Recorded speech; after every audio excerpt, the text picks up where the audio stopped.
How do you describe people? Should you say Native American or First Nation peoples? East Indian, South Asian, or Desi? Chicano, Latino, or Latin American? Black, African American, African, or Afro-Latino? Words matter, and we need to give greater weight to and be careful about the names we use to describe cultural groups.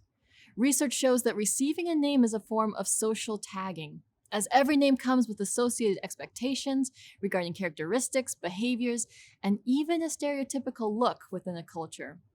In other words, what you call someone directly impacts how you view them. The most honoring thing we can do for a person of another culture is to give them the dignity of defining themselves.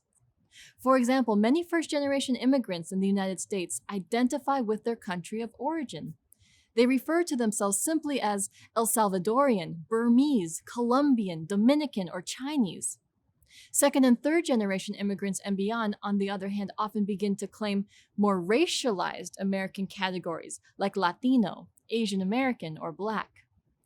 We understand the way race in America works, and we change our identification to reflect that. Our identity is nevertheless still quite diverse. The term Hispanic, for example, was created in a census by the US government in 1980. It's not a term that Spanish speakers created for themselves, which is why my husband, for example, prefers to be called Mexican American and not Hispanic.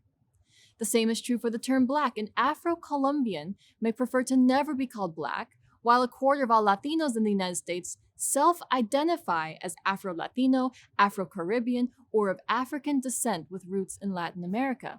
Speaking of terms, Asian American was a label created by Asian American activists and organizers in the late 60s and early 70s as a way to dissociate from the white American imposed term Oriental.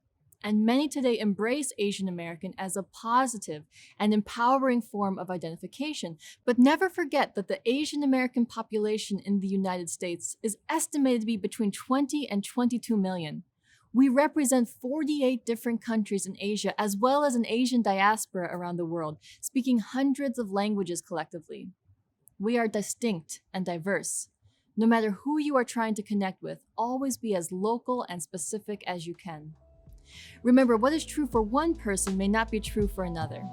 Every single person will prefer a different term that reflects their specific cultural narrative. The best thing to do is ask. Then honor that person by using the term they use, regardless of whether it fits within your pre-programmed categories.